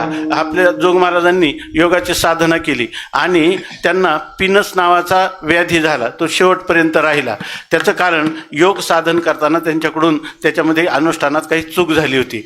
त्याचं त्यांना आयुष्यभर त्याचं फल म्हणून त्रास सहन करावा लागला. म्हणून ही जी साधनं आहेत त्या योगाच्या भरीला पडू नये आणि योगाचं करणाऱ्याला प्राप्त होईल असं नाही. म्हणून ज्ञानोबराय म्हणतात की तो परमात्मा, बरं तो योगाने होऊन काय होतं, निर्विकल्प समाधी लागते, त्याला आत्म्याची अनुभूती पण येते, परंतु तो आत्मा ब्रह्मरूप आहे हे कळत नाही तोपर्यंत जगताविषयी मिथ्यात्व निश्चय होत नाही. जसं चांगदेवाची स्थिती झाली तोपर्यंत त्याला रम्य समाधान किंवा परमाशांती कधीही योगाभ्यासकाला प्राप्त होत नाही. त्यासाठी त्याला तत्त्वज्ञान करून घ्यावं लागतं. परंतु ह्या सर्व करण्यात तत्त्वज्ञान करून घ्यायचं म्हणजे ते साधन नाही. त्यांनी सांगितलं बुद्धीचे वाभाडे निघतात, माऊली म्हणतात व्रताचरणे कर्कशे विवेक श्रवणे खरपुशे करिता जाती भोकसे बुद्ध्याधिकांचे. अशा प्रकारची स्थिती आहे. तेव्हा हा सगळ्यात सोपा मार्ग आहे. तुका म्हणे तुम्ही चला याची वाटे पांडुरंग भेटे भरवसेनी. तेव्हा आम्ही आश्रय काय केला, तत्त्वज्ञानाचे यांची सूक्ष्मता, त्यांचं गांभीर्य, त्यांचं काठिण्य हे सगळं पाहून संतांनी काय केला, अशा प्रकारचा राजमार्ग केला. आणि तो राजमार्ग कोणता असेल तर भगवत भक्तीचा. विठ्ठल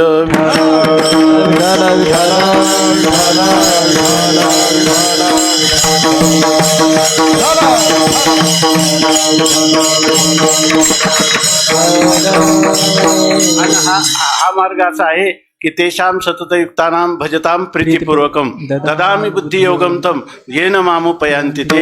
हा मार्ग जे तुम्ही जर ह्या मार्गाने गेले तर धोपट अशा प्रकारची ही पायवाट आहे आणि तुम्हाला या मार्गाने परमात्म्यापर्यंत तुम्ही जाऊ शकता. इतर मार्ग करण्याची आवश्यकता नाही. असं म्हणून ज्ञानोबरायांनी आपल्याला स्वतः ही जी काही भक्ती सिद्धांताची प्रक्रिया आहे त्यांची जी स्वानुभूती आहे ती आपल्याला सांगितली. विठ्ठल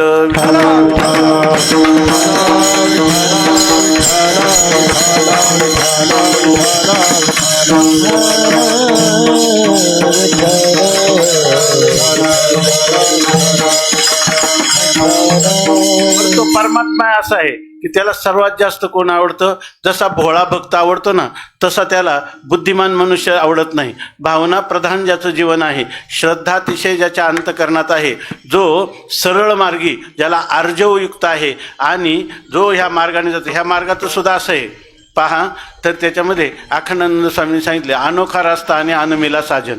एखाद्या माणसाला आपल्याला भेटायचं आळंदीमध्ये आलेला, त्याचं आपल्याला कोणी नाव सांगितलं. आता नाव सांगितलं तर आपण गेलो, सगळे आळंदी फिरलं तर आपल्याला त्याचं कसं काय कळणार? कारण का तर त्याचं नाव सांगितलेलं असलं तरी आपण त्याला पूर्वी कधी पाहिलेलं नाही, मग त्याला भेटायचं कसं?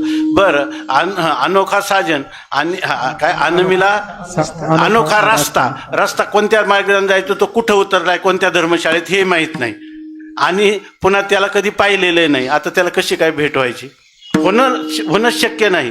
पण भक्तीचा मार्ग असाच चालावा लागतो. या ठिकाणी संतांच्या वचनावर विश्वास ठेवायचा. तो परमात्मा मला निश्चित भेट देईल, कारण तो सांगतो माझं भजन जो करणार आहे त्याला मी ज्ञानयोग देतो. इतकंच नाही, तुकोबारायांनी कुठं शास्त्राचं अध्ययन केलं होतं, या ठिकाणी कोणत्या ग्रंथांचं अध्ययन केलं होतं, कोणती तपस्या केली होती, केवळ पांडुरंगाचा धावा. पण तुकाराम महाराजांचा वास्कर परंपरेमध्ये अभंग आहे गाथेमध्ये की 15 दिवसा माझी साक्षात्कार झाला, विठोबा भेटला निराकार, किंवा पांडुरंगे सत्य केला अनुग्रह, निरसोनी संदेह बुद्धिभेद, जीव शिवा शेज रचिले आनंदे, आवटावे पदी आरोहण, निजी निजरूपी निजविला तुका, अनुहात बाळका हल्लरू गाती. आणि तुकाराम महाराजांच्या विषयी निळवा राहिले तर काय, बाळवेश घेऊन श्रीहरी भेटला. 15 दिवसाचं अनुष्ठान केलं तुकाराम महाराजांनी, जीवावर उदार होऊन त्या भामचंद्राच्या गर्भात असणाऱ्या त्या गुहेमध्ये. आणि तुकाराम महाराज स्वतः सांगतात की 15 दिवसाच्या अनुष्ठानामध्ये तुम्ही जर पाहिलं ना तर त्याच्यामध्ये अनुहात ध्वनी त्यांना ऐकू आला. म्हणजे ह्या योगाचा सगळा जो काही सार सर्वस्व आहे त्या अनुहात ध्वनीचं त्यांना अनुहात ध्वनी त्यांना श्रवण करायला, अनुहात नादाचं, त्या नादाचं वर्णन केले. मनुष्य पुन्हा वृत्तीवर यायलाच मागत नाही. आणि तुकाराम महाराजच म्हणतात अनुहाती गुंतला नेणे बाह्यरंग, वृत्ती येता मग बळ लागे. योगाची अनुभव झालं. आणि तत्वज्ञान नाही तर ते तर केवळ राहिलं नाही, ते पण सांगतात जीव शिवा शेज रचिली आनंदे, तत्वज्ञान पण झालं. आणि तुकाराम महाराज आणि त्यांच्याविषयी असं सांगतात, आता योगाचंही साधन भेटलं, ज्ञानाचंही तत्वज्ञानाचंही साधन भेटलं, आणि बाळवेश घेऊन श्रीहरी भेटला. म्हणजे निर्गुणाचं ज्ञान आणि सगुणाचं प्रेम हे तुकाराम महाराजांना लादलं. आणि योगाची सफल साधना जी आहे त्याचं सर्वोच्च कोटीचं जे निर्विकल्प समाधी फल ते पण तुकाराम महाराजांना प्राप्त झालं. आणि कशामुळे प्राप्त झालं? केवळ भगवंताची केलेली प्रेमपूर्विका भक्ती. विठ्ठल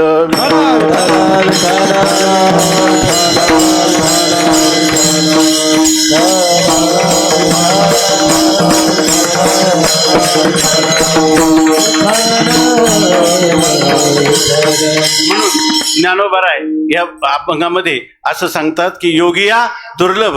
त्या योग्याने जर कधी कधी त्याला असं वाटलं की परमात्म्याची मला प्राप्ती व्हावी, मला भगवंताच्या सगुण साकार रूपाचं दर्शन व्हावं, त्या भगवंताच्या लीलांचं मला दर्शन व्हावं, त्याच्या लीलांचं मला सहचारी होता यावं, तर माऊली सांगतात योगियांची मानसे उमरडोनी जाय, त्यांच्या चित्तातून तो कधी पळून जातो कळत सुद्धा नाही. आणि भक्ताच्या चित्तात कसा राहतो?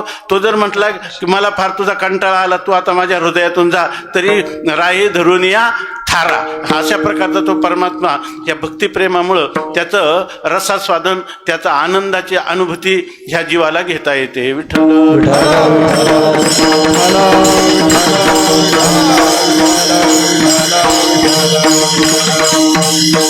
आणि मग त्याच्यानंतर माऊली म्हणतात की योगिया दुर्लभ.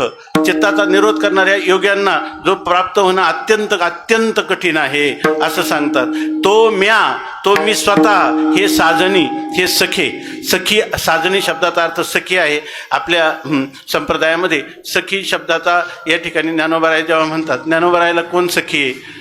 तर त्यांची बुद्धी ही सखी आहे. रूप पाहता लोचनी, सुख झाले व साजनी. बरेच अभंग आहेत की ते सखीचे अनुवाद करतात. एक असं घ्यावा की माझ्या जातीचे मज भेटो कोणी, आवडीची धनी पुरविती. आपल्या जातीचे जे साधक किंवा सिद्धांचा मेळावा असेल तर ते एकमेकामध्ये जो आनंद करतात, करू आवडीने वाद, तुमच्या सुखाचा संवाद, अशा प्रकारचं जे चालू आहे तर त्यालाही म्हणायचं सख्यांचा चाललेला काय आहे? संवाद आहे.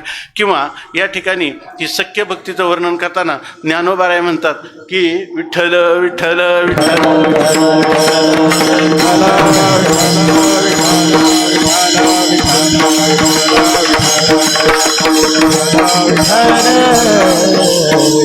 आता हुकूम आला. विठ्ठल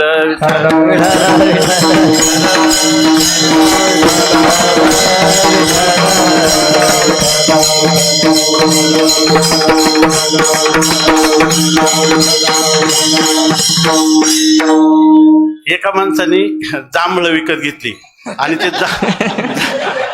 जांभळ टाकलं तोंडामध्ये, त्याच्यामध्ये होता भुंगा. आणि तो भुंगा लागला चिरचिर करायला.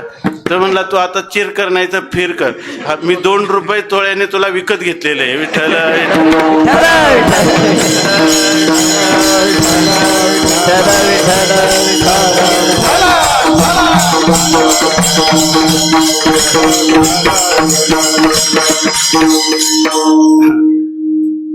जे एखाद्या आदाशी माणसाला 7 दिवसानं उपवासानंतर जर अन्न मिळालं त्याला कसं बरं वाटतं की नाही. तसंच आमचं आहे. विठ्ठल विठ्ठल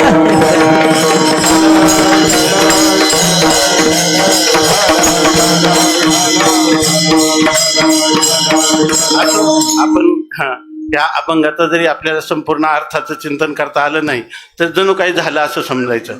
तर याच्यामध्ये ज्ञानोबा म्हणतात की योगिया दुर्लभ तोम्या देखिला साजनी. तर ही जी भक्ती आहे ही आत्मनिवेदना तळीची पिठिका जे का सख्याची पार्थो अधिष्ठात्री ते तिची मातृकागा असं ज्ञानोबरायांनी वर्णन केलेले. ही सख्य भक्ती. माऊलींनी सख्य कोणाशी करायचं. आता बरेच लोक आहे ना सारखं मुलं मुली सगळे म्हणत असतात की हा माझा मित्र आहे, हे माझी मैत्रीण आहे म्हणताना त्यांना लाज पण वाटत नाही. विठ्ठल विठ्ठल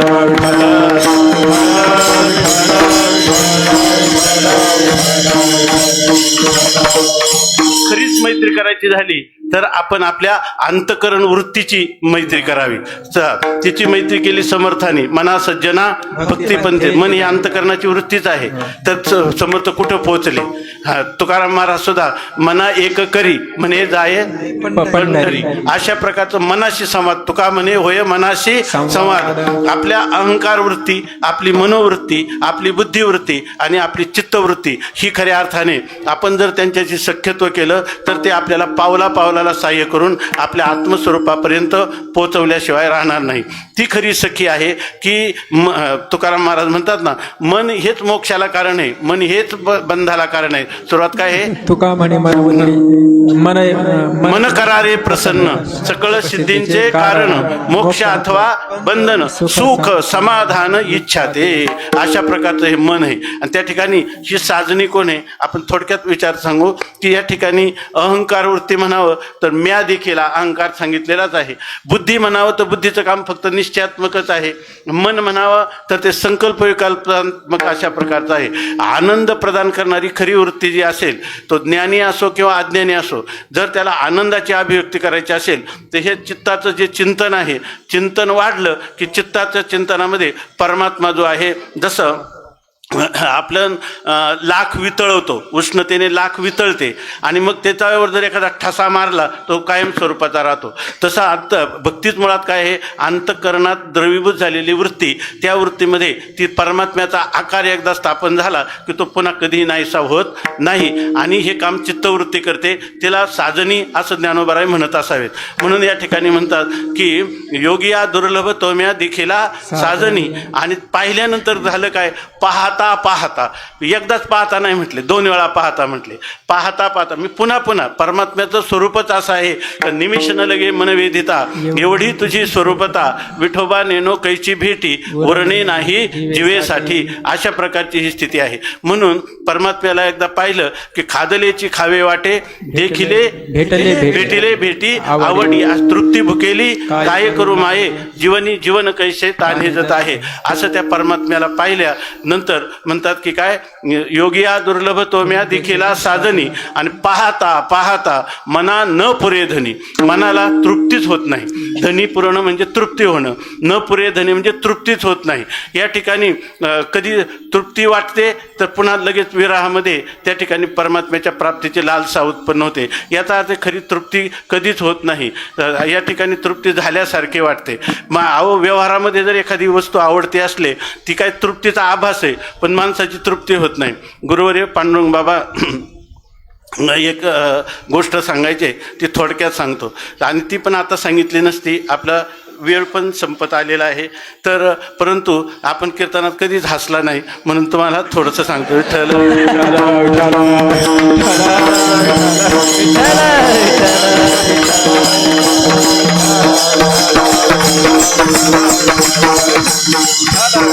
ते सांगायचे. हे पंगत होती. पंक्तीमध्ये जिलेबी आणि श्रीखंडाचा बेत होता.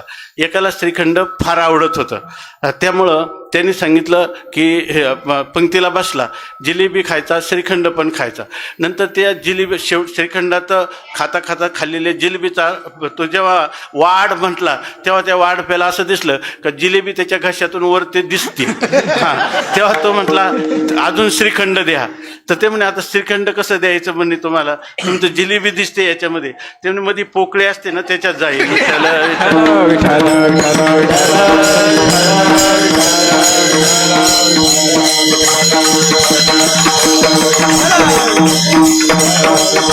त्याला म्हणतात तृप्ती भुकेली काय करू माये विठ्ठल विठ्ठल.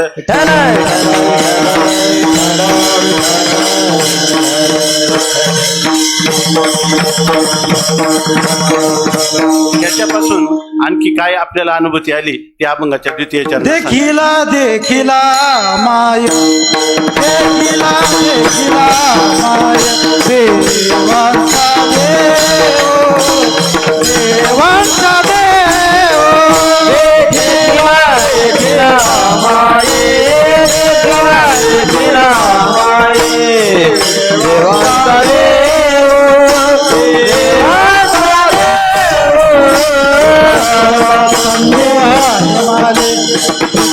संध्या माले तुझे पाना, तुझे पाना, तुझे पाना.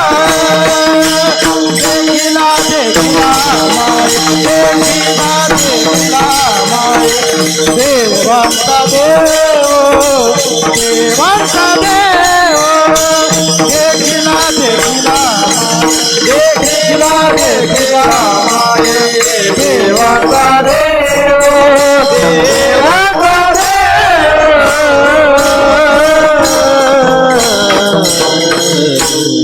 सकळ देवाधिदेव बळीया माझा पंढरीराव. त्या पंढरी निवासी पांडुरंग परमात्म्याचं मला दर्शन झालं. देखिला देखिला माये देवांचा देव. हा परमात्मा जो आहे सर्व देवाधिदेव आहे. जन्माद्यस्य यतः या सूत्राने सांगितल्याप्रमाणे सगळ्या जगताच्या उत्पत्तीचा, स्थितीचा आणि लयाचा तो कर्ता आहे. आणि तो माझ्यासाठी सगुण साकार रूपाने अभिव्यक्त झाला. मला त्यांनी दर्शन दिलं. देखिला देखिला माये देवाचा देव. आणखीन काय झालं, केवळ त्या भक्तीचा प्रभाव, त्या प्रेमाचा प्रभाव म्हणून पुढं काय झालं, देखिला देखिला माये देवाचा देव, फिटला संदेह. माझ्या जीवनातला संशय आता निवृत्त झाला. संशय प्रत्यक्ष एकदा तळ हाताच्या आवळ्यासारखं जर पदार्थ आपल्याला दिसला तर आता हा आवळा आहे का आंबा वाटेल का कधी, तसा मला त्या परमात्म्याने दर्शन दिलं की फिटला संदेह. त्याच्याविषयी प्रमाणगत संशय नाही, प्रमेयगत संशय नाही, विपरीत भावना राहिली नाही. फिटला संदेह आणि निमाले दुजेपण. सगळं दुःख जे आहे ना जीवात्मला ते काय आहे, द्वैताद्वैत दुःखम भवती. हे द्वैत जोपर्यंत आहे तोपर्यंत हे दुःख आहे. परंतु मला त्या अद्वैत स्वरूपात त्या परमात्म्याने माझी अंतःकरणवृत्ती स्थिर केली. आणि आतापर्यंत मला असा परमात्म्याने ज्ञान करून दिलं नाही की मी पिठेवर उभा आहे तेवढाच मी आहे. तर काय सर्व दिशा व्यापक दिसतो हा तैसा नव्हे, सर्व दिशा व्यापक असं त्या परमात्म्याने दर्शन दिलं. चोर असो, जार असो किंवा सावा असो, कोणी चांगला असो, दुष्ट असो, नष्ट असो, सर्वांच्या मध्ये परमात्मा दर्शन. मी सांगताना एक सहज सांगतो आता 2 मिनिटात की ह्याच्यामध्ये तुकाराम महाराजांचे 14 टाळकऱ्यांचा फोटो आहे ना, 14 टाळकऱ्यांचा फोटो आहे. आणि त्याच्यामध्ये हे कोणी बसलेले आहेत, रामेश्वर भट्ट असावेत, शिवाजी महाराज आहेत, त्याच्यामध्ये एक कोणतरी आणखीन पंडित असावे किंवा आपले हे जे फकीर अनगडशा फकीर त्यांचे फोटो दिसतात. ते एकाने सांगितलं मला परवा की खूप मोठा इतकं मला म्हणजे भावलं ते. तर ते म्हणे मी ना दररोज तुकाराम महाराजांचं 14 टाळकऱ्यांचं चिंतन करतो. म्हणून मी ते जास्त चिंतन केलं. मला तोच आता तुकाराम महाराज वाटतो. विठ्ठल विठ्ठल विठ्ठल.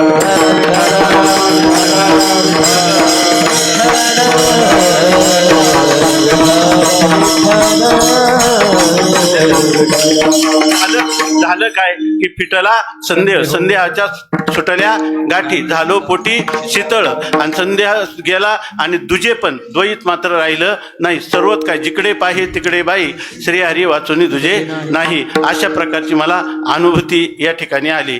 आणि तिसऱ्या चरणात तुकाराम महाराज सांगतात की आता मला तो परमात्मा तेवढा परिच्छिन्न रूपात दिसत नाही, त्याला अनंत रूपात अनंत वेशात मी त्याला पाहत आहे.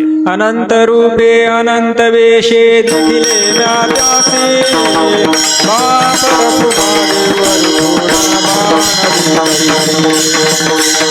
रघुमादेवर पूर्ण बाण दिसैसे.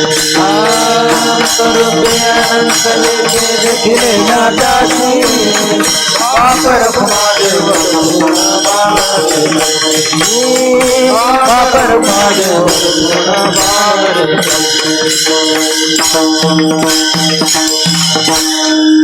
अनंत रूपे अनंत वेशे देखिले म्या त्याशी, बाप रखुमा देवरू खुण बाणली कैशी. त्याला अनंत रूपाने पाहिलं. जेथे जेथे जाय मन तेथे तेथे अधिष्ठान.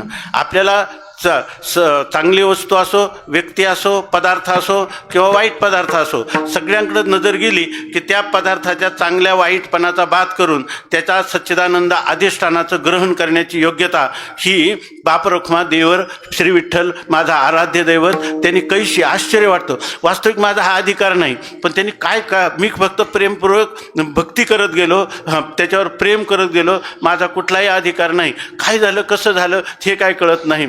खूण म्हणजे संकेत त्या परमात्म्याचा काय आहे हे तर मला काही कळत नाही. असं म्हणतात की काय बाप रखुमा देवरू खुण बाणली कैशी, देखिला देखिला माये देवांचा देव, फिटला संदेह निमाले तुझे पण.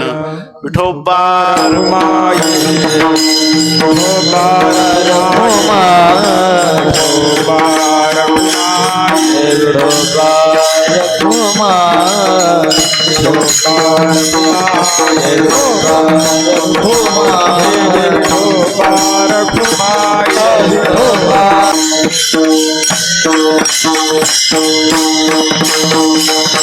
योगिया दुर्लभ तो म्या देखिला साधनी, पाहता पाहता मनान पुरे धनी.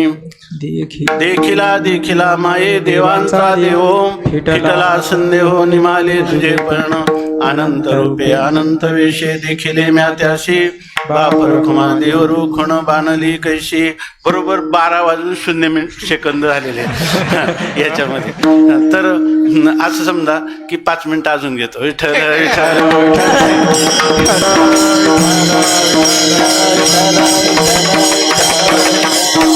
त्याचं कारण आहे चिंतन सांगणार नाही.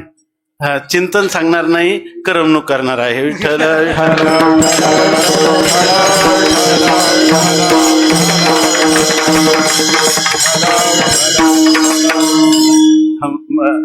कधी सांगितली असेल गोष्ट, कारण आम्हाला ठराविकच गोष्टी येतात, पण त्याच्यापेक्षा जास्त नाही. त्यामुळे अनेक वेळा ऐकलं तरी तेच तेच सांगतो. तर त्याच्यामध्ये काही गोष्टी पाठ केलेल्या आहेत. तर त्याच्यामध्ये तर असं आहे की एका विठ्ठल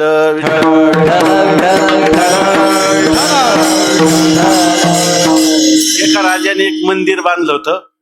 राजधानीच्या बाहेर, राज्य नगराच्या बाहेर मंदिर बांधलं होतं महादेवाचं. आणि तिथं त्या महादेवाच्या पिंडीची स्थापना होती. तेव्हा ते राजाने सर्वकडे दंडी दिली, त्यामुळे सगळी गर्दी झाली.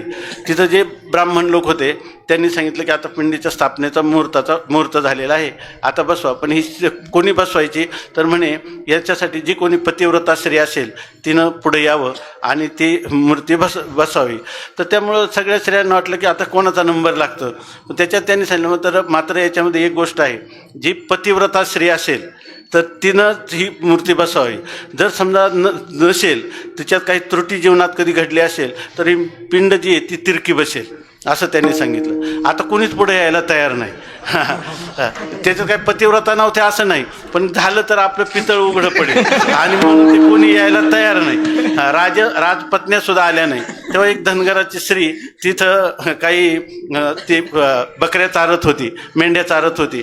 ती गर्दी पाहून ती तिथं आली. ती पाठीमागून पाहायला लागली लोकांना, काय इथं चाललं. तिनं विचारलं काय चाललं. त्यांनी सांगितलं इथं पिंडीची स्थापना आहे. मग म्हणे इथं पतिव्रता स्त्री असेल तर तीच करू शकते.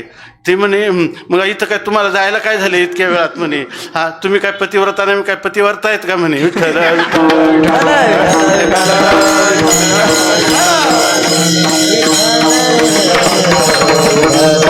ती म्हणली मी जाऊ का. ते म्हणे आमचं महत् भाग्य आहे का नाही, जातीचं काय होईल ते होईल याच्यामध्ये.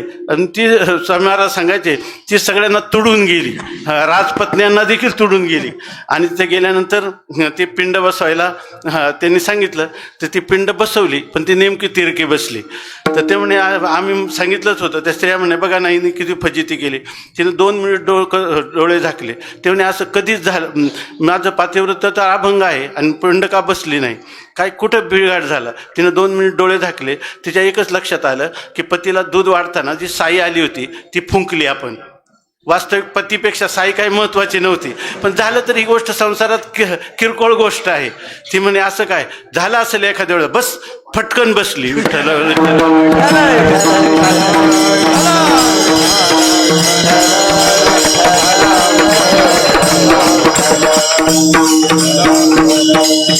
स्वामी महाराज सांगायचे की त्याप्रमाणे आता ही कीर्तनाची घडी, आता आमचं सगळीकडून आमच्यावर मृत्यूचं आक्रमण आहे.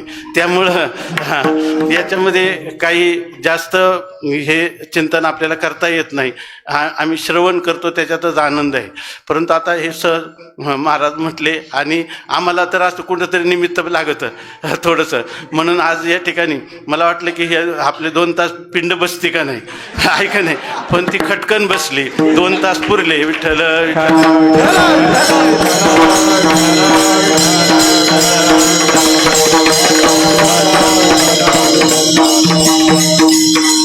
करविली तैशी केली कटकट, वाकडी की नीट देवदाने, कोणा कारणे हे झालेशे निर्माण, देवाचे कारण देवदाने. तुका म्हणे मी तो अभिमाना वेगळा, घालूनी गोपाळा भाराशे. ज्ञानेश्वर